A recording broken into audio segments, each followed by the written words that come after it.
On my conceptualization for my first YouTube channel as of 22 November 2024. So I've done 2 kind of conceptualization videos for my second YouTube channel. My second YouTube channel, if I returned to science/mathematics, and something that kind of correlates to that in a similar nature is something I'm going to talk about here. So I'm Tanis Coralee Leonhardi, she, her, hers of Seattle. I'm going to talk through my status for conceptualization of my first YouTube channel. This channel named Tanis Leonhardi, specifically in regards to a scenario. I took a 14-month hiatus in publishing new content. So I have broken down kind of the closing sequence before, but I'll go through it again and I'll read through it. I've typed it up and backed it up. There's an official document for that.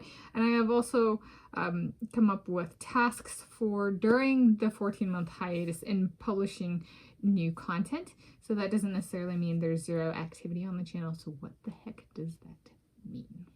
So here we go. I'm going to start with the 14-month hiatus approach. So I'm going to read through what I've written and backed up. And for this 14-month hiatus approach, there's 8 tasks.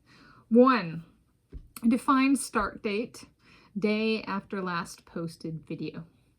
Okay. Define end date, 14 months after start date, corresponds to first day I could post again. Example, if I started on the 28th of a month, then I can start posting on the 28th for the month corresponding to 14 months later. 3, curation as necessary. 4, corrections as necessary. 5, avoid deletions/removals, period. Unnecessary self-editing worked through at the time of conception and publishing. Task 6, avoid changes to channel marketing, such as About tab, channel profile picture, channel header picture. Not changing these things makes me think about how to get them right, even if my life changes. Task 7, acceptable changes include links to other platforms, sections featured on the Home tab, featured channels, and channel trailer/featured video. Task 8, settings updates as applicable. Channel level settings. Okay. Settings. Okay. So, So the only one I might take additional time to elaborate on is task 5. So that's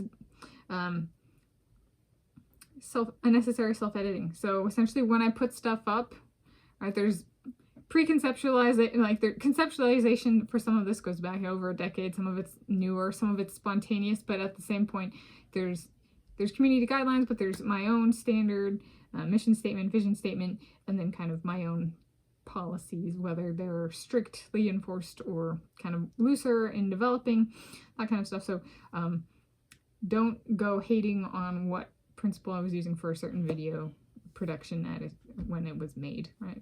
I took efforts at the time, so don't go through deleting and removing stuff. Okay, period. Stop it, Tanis. Okay, speaking to myself. Kind of thing. All right. Then we have closing sequence. So for how I've gone through this before. It hasn't really changed much, but it's in written form, and I think the return projects have actually changed. So here we go. So this is me stepping away, then there's the 14-month break, and then the return as well is part of this closing sequence. So here we go. This is what I've written and backed up. Closing sequence. 1, finish moving my stuff in with Josh. 2, earliest start for step 2 of the day after finished moving in with Josh. Start counting up with next corresponding video, the number of billable hours for each new video in my notes on sports, books, and movies playlist, and playlist off-channel documentation, blank hours of 40 hours for closing sequence. That's for my off-channel stuff. It's a notation for me to use. 3, when I reach / past 40 billable hours counted content on my notes on sports, books and movies playlist, cease posting all regular YouTube content. 4, post closing sequence specific videos, at least one. Video communicating I'm going to take a hiatus in publishing new content, how long the break is intended to be, and the tentative start date for me posting new content again. That's a closing sequence. Second part of this, pivot points. 1, Josh and I visit my Aunt Annette. 2, Josh and I visit my Grandma Connie. 3, Josh and I visit the mineral collection of the find of my Aunt Danette, my friend of my Aunt Danette, if we are able / allowed to.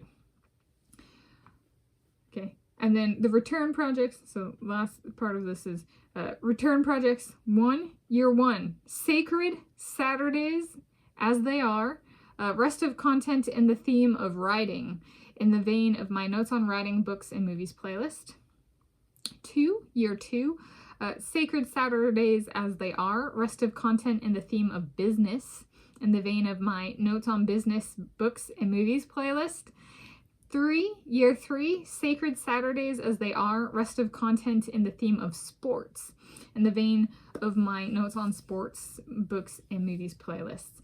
Yes, so those are the 3. I did change that from what I initially had said, and I changed it thinking, so this is kind of in the, like, me moving in with Josh, me pursuing a PhD in physics in Italy full force, and I have kind of like, you know, a 20-year, and then go to an Institute of Mathematics in Hungary, and then after that, the Hunterian Museum in Scotland.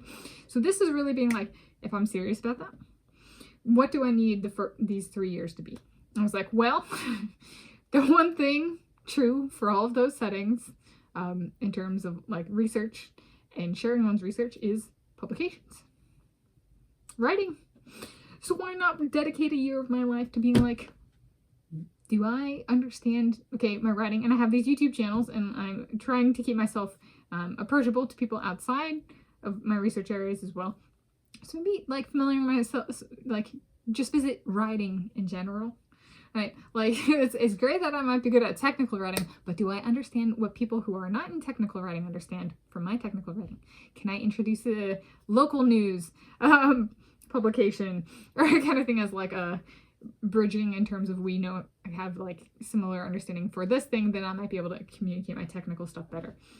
All right, so really thinking about self-improvement through my writing and my communication abilities. Okay, then with the business one, so doing royalties and patents off of my research. All right, and so they can be incorporated in technology, like expedite that pipeline, so to speak, from the science end of like, okay, can I patent it? Can I get royalties off that? Let's introduce it in business. Let's speed up that process for those of us in science who aren't working for a company. All right, then it's that breakthrough I make is open to more than one company, which is kind of cool, I would guess, from a business perspective. But it would be great to have some understanding of business and what kind of industries might be interested in what elements of what I do, because research might be one thing, but other industries might be interested as well. And just like if I made a bunch of money and I wanted to be owners of a bunch of things that have kind of brought up in the past, business, think about the business, right? And being in research and academia, that's a business as well. All right, there's academia, which is then higher education is the business. Institute of Mathematics is it's not academia, it's a business industry, where the industry is research. And then the Hunterian Museum, that's museum and curation, and that kind of thing is a different industry as well. So that being like, yeah, maybe I should get familiar on that. And then the third one, especially if I'm sports, if I'm keeping up with my training and competition, and or my soulmates are, then really being like, what is there that I need to nail down, or at least, right, like in a year, are there any basics I need to nail down? And that's the true for each of those years. Is I don't expect to understand everything, but it'd be nice to have, if I don't have a foundational knowledge, build a foundational knowledge, or attempt to, and get a few things kind of locked in so I can be like, okay, I can build on this now. Or has it changed, or that kind of stuff. So in conclusion, that's kind of a conceptualization for my first YouTube channel. In regards to my second channel, perhaps a good mantra is, this one's for Richard Feynman. Yeah, there's like the beat of the drum of channel 2 is, this one's for Richard Feynman. That's what I'll leave you with. So that's all my conceptualization for my first YouTube channel as of 22 November 2024.